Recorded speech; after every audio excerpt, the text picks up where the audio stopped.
The manga readers can come at me, I'm sorry, but like Sanemi is my least favorite Hashira, and I have read the manga, so yeah, I said what I said.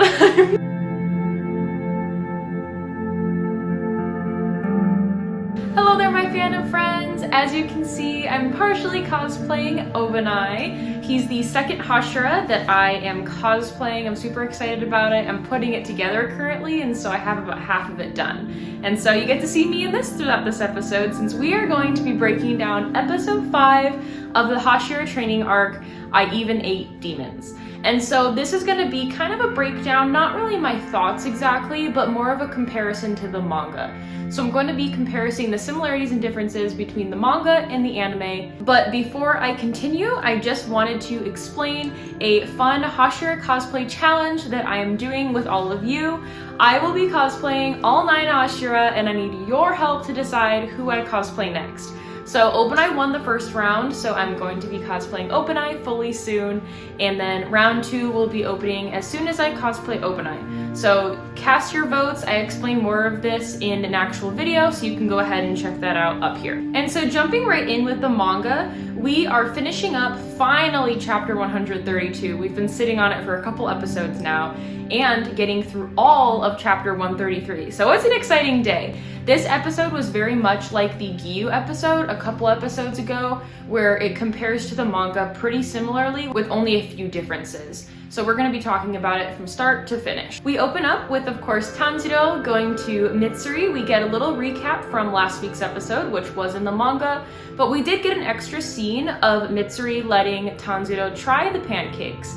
It was super sweet. It just reminds us how much of a country bumpkin Tanjiro is. He didn't even know what a fork was or a knife because he's used to chopsticks. You know, he lived in the mountains with his family. He wasn't really used to the ways of that kind of eating style. And so we again get to see that, kind of like what we saw with the Mugen train. He didn't know what a train was, so that was very sweet to see. So moving into the next Mitsuri scene of her training, the manga and the anime for this is very similar. There's not many differences. The only differences is really just adding to the scenery, the environment, kind of exactly what her training is.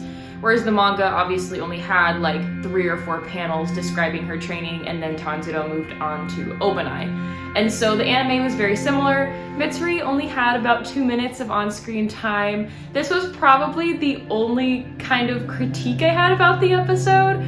Due to the pacing we've gotten with like Tengen and Muitsuro and Giyu, I kind of thought that we would get more time with Mitsuri, not just like 2 minutes, but I know her training is pretty simple. It's just flexibility, and so like I get that, but I was a little let down we didn't get to see more of her, but we did get to move along in the story, which was a good thing. So as fast as the anime moved through Mitsuri, we are already on our way to Obanai. So this whole scene of Tanjiro coming to Obanai is very much similar to the manga. Basically, a lot of this episode is actually word for word or very close to word for word. There's a couple of key differences I'll talk about later in the video revolving around Genya and Sanemi. That's actually very interesting, the differences in words that they choose to use.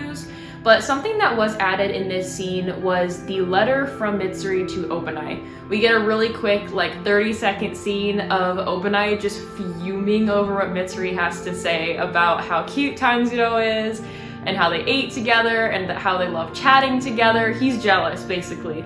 This scene didn't really add much as far as like story goes, but it's just a funny, cute scene. We get to Obanai's execution chamber, which is what Tanjiro likes to call it, where we see a bunch of Slayer trainees all tied up in Obanai's mansion, and this is Tanjiro's goal, is to slash through them without cutting them or hurting them. And so something that was a little different in the manga was that we had trainees actually on the ground as well, but I guess Obanai was a little kinder and didn't do that in the anime, so there's that. In the anime, something that differs from the manga is that we get some added content of Obanai actually showing Tanjiro how to do the training, and he emphasizes very much that if you touch these people, You're gonna hurt them because you're swinging your sword all over the place. So be careful. I hope you don't get your feelings hurt by people getting hurt from you. Something I really liked was how the anime showed more of Tanjiro struggling through the training. In the manga, it was very quick. It was just kind of Tanjiro's mind explaining the scenario, what he was doing. In the anime, you can really see that he's struggling. There's days that are going by. He's bruised just like all of the trainees. And so we get more of that fleshed out. Basically, this whole scene of Tanjiro and Obanai training together is the exact same from the manga. We see that Tanjiro is hearing the kind of inner monologues of the characters that he's trying to not hit. So all of their pleas and cries for please don't hit me, he's hearing that just like he did in the manga. We see that Obanai's Batugo, which they actually explained more in the anime what that sword was, the practice wooden sword. In the manga, they explained it as a wooden sword. In the anime, they actually used its actual term, which I thought was interesting. I didn't know what that was called, so that was a cool touch. We also see that Tanjiro accidentally hits someone toward the end. That was in the manga very briefly. I think I missed that going through the first time. There's so many details in the manga that you just miss. And then when you're animated and you go back, you're like, oh yeah, like that did happen, but it's like such a tiny panel you don't even realize. We jump into kind of a break scene from Obanai. It looks like it's sunset outside and we get another anime only scene. And it's basically Tanjiro explaining to the trainees that he's continuing to train even into the night outside of his normal training time because he wants to get stronger so he doesn't create problems for the other trainees. He doesn't want to hurt them. And that actually inspires and encourages the other trainees to do the same. They want to get stronger as well, and they're taking that inspiration from Tanjiro. As you know already, he has an effect on people, and so yet again, we are seeing that with Obanai's training. This part was really cool. In the background, I finally noticed a female Slayer trainee. This entire time, I'm pretty sure it's always just been boys, besides like Kanao, but we haven't really gotten a chance to see her train because she's excelling so much, we just don't see her at all. And so that was really cool. It's like this character, she's sitting down, I'm pretty sure it's a girl, she kind of looks like she has a ponytail and a girl-ish face compared to the boys. I can't be sure because she's literally in one shot that I can tell, but I'd be interested to hear if you had thoughts about that. I do wish we saw more girls in this. I do know that in the manga, we didn't hardly see any of the trainees, so we are very blessed to even see anything in the anime, so I'm happy about that at least. In the manga, it doesn't really show any kind of progression of time other than Tanjiro literally just his inner monologue explaining the whole training and then moving on to Sanemi. And so in the anime, it did a really nice job of breaking down the 4 days that Tanjiro was in Obanai's training. We see that it's broken up by the training with Obanai, and then it cuts to the nighttime when they're all soaking in the baths. They're kind of in pain from their wounds, and then they have to start all over again. And again, and again. It's 4 days. And so that was good to actually see the time progress in a more natural flow in the anime. It even did that with like Muichiro's training too. So it's cool to see the progression of that. We jump to another really cool anime only scene where Tanjiro is fighting Obanai, but instead of the training mansion, it's actually this forest that Tanjiro is imagining in his head. And he's explaining that the trainees are kind of like obstacles in the way. They're like trees, they're like boulders. And so if he hits them, that could be a fatal blow in the wilderness, in like a real life scenario of a combat. And so by him kind of picturing this in his head is making him more able to dodge all of the trainees, dodging the obstacles if it were a real combat scenario. And so I thought that was really good imagery. It also allowed us to see more action in this episode as far as, you know, seeing a battle between these swords, these characters. We're not just doing a training. It's not like Mitsuri's where it's just flexibility. We're again seeing the beautiful animation that these creators never fail to deliver, their beautiful style of fight scenes. And so that was a really cool touch. I really also like seeing the new art style. That was really cool, kind of seeing what Tanjiro might expect to see in his own imagination and bringing that to life. And another little side note, again, Obanai's theme song is just so good. Like, I just love the electric guitar. It's just so unique compared to anyone else. And so I noticed it the most obviously during this like little forest scene. We get little scares from the snakes that are there, Kabara. Like, it's just so fun. I loved it so much. We see that Tanjiro has successfully passed Obanai's training and he is now on to Sanemi. And we are about halfway through the episode. I thought that the pacing of this was really good. Obanai's at least had a really good chunk of the episode.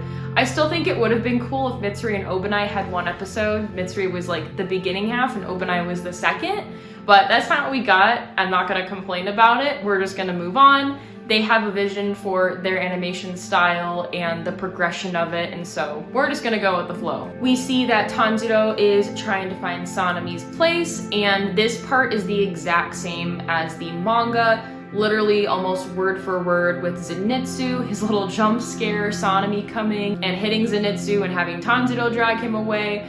I love Tanjiro's little starkiness when he's like, well, I don't like you either, to Sanemi. I was waiting for that to be animated because he just looks so proud of himself, and like, he should. Sanemi is terrible. The manga readers can come at me, I'm sorry, but like, Sanemi is my least favorite Hashira, and I have read the manga, so yeah, I said what I said. Anyway, moving past that, I can rant and rage about Sanemi later. Something I thought was funny seeing animated in this scene though was Zenitsu crawling like a lizard on the buildings. I didn't see that as a lizard. I saw that as him literally still being part spider from season 1 in the spider arc. Like, you can't tell me that Zenitsu is just a little bit spider because of what the brother spider did to him. Like, he's still got a little bit in him. That's why he's crawling around on the walls. He's not a lizard, he's a literal spider. Next up, we are jumping to the scene of Tanjiro walking through the halls, and he overhears Genya and Sanemi having an argument. Now, this part was very similar to the manga, besides a very different change of words from the manga to the anime. And it's something that Genya says. In the manga, he actually calls Sanemi by his name in this scene, so he reaches out by saying Sanemi. In the anime, he says Big Brother. I think by saying Big Brother, that leaves more open to kind of just the whole family thing that's going on with them. It really shows that Genya is looking up to him. He maybe doesn't feel the right to say his name because he knows that his brother's upset with him in some kind of way. Genya's still confused. And so by saying Big Brother instead of his name, I think that is very intentional, and that was a very good choice of changing it from the manga to the anime.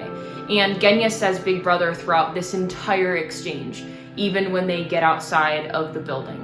Whereas in the manga, they have it so that Genya is only saying Sanemi. Another choice of words that was different from the manga to the anime is that in the manga, Sanemi actually tells Genya that he is going to kill him. In the anime, Sanemi tells Genya that he's going to destroy him.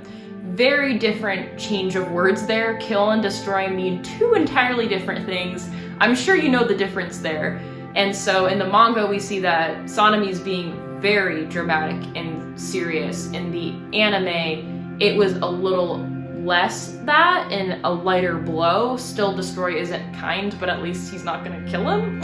So this is actually the part in the anime where in the manga, chapter 133 starts and 132 finally ends. We've been in that chapter for so long now, so jumping ahead like this was great. I love Gyome and looking at this cover, but like, I want to move on. The little moment that Tanjiro has of him remembering what it was like with his siblings having arguments, that was actually in the manga, but it wasn't a part of the story. It was just kind of like a side panel next to the chapter title, so that was cool that they incorporated that. There's another very choice difference in words here from the manga to the anime. This time it's also for Sanemi, and that being that in the anime, Sanemi tells Genya if he quits trying to be a slayer, he will let him go, whereas in the manga, he tells him that he would forgive him. I feel like these are also very two different ways of saying things. For one, you're letting someone go, they can do whatever they want, whatever. The other one, you're forgiving them, which is a very different act from the heart. And so I thought that was another very different case scenario from the manga to the anime. I'm not really sure which one is better. I kind of feel like Let Go is more accurate, just because if he says he's gonna forgive them, it sounds like everything would go back to kind of like, oh yay, like happy family, whatever. But like in reality, I don't think it would just naturally go that way. And so I think by saying let go, that feels more natural, at least in my opinion. And I know I said this earlier, but like I literally just don't like Sanemi. I have read all the manga. I'm not gonna talk about future things that happen in the manga. I just don't like him, and that's my opinion, and that's okay. If you like him, that's great. I might do a Hashira ranking video where I talk about everyone individually. I'm just not a Sanemi fan. I think he's super disrespectful. That whole fight scenario is such disrespect for Kagaya and the Hashira, like, especially against like his family. Like, why are you dealing with family issues like on the ground of like your job? Like, that's so like disrespectful and unprofessional and just terrible. Like, what is literally wrong with him? Like, I know he had an abusive father, but like, I don't know. I can't get over it. Like, Genya didn't end up that way. And he also had the same father. I'll just talk about this in like a different video because I could rant and rage about Sanemi. I just don't have it in me to like him. I'm sorry. Like, I'm just gonna move on because I'm just rambling at this point. If you're wondering, at the end of the episode, around 2040, that's the kind of minutes to seconds time when this happens, there's actually a typo or translation error. And it's when Zenitsu says that they're trying to search for the wind Hashira. It says wind, but it's actually supposed to say stone because they're looking for Gyome. I thought they would have fixed it by now, but it's been like over a week and it's still not fixed. So I just wanted to throw that out there in case anyone's confused. That was supposed to say stone. Hello there, my fandom friends. I am coming to you from my editing self. I'm going through the video now and I'm realizing that my phone actually ran out of storage as I was recording this video. And so I had thankfully finished the video. The only thing left I had to record was an outro, so that's what I'm gonna be doing here. I also wanted to show off my adorable figures of Mitsuri and Obanai.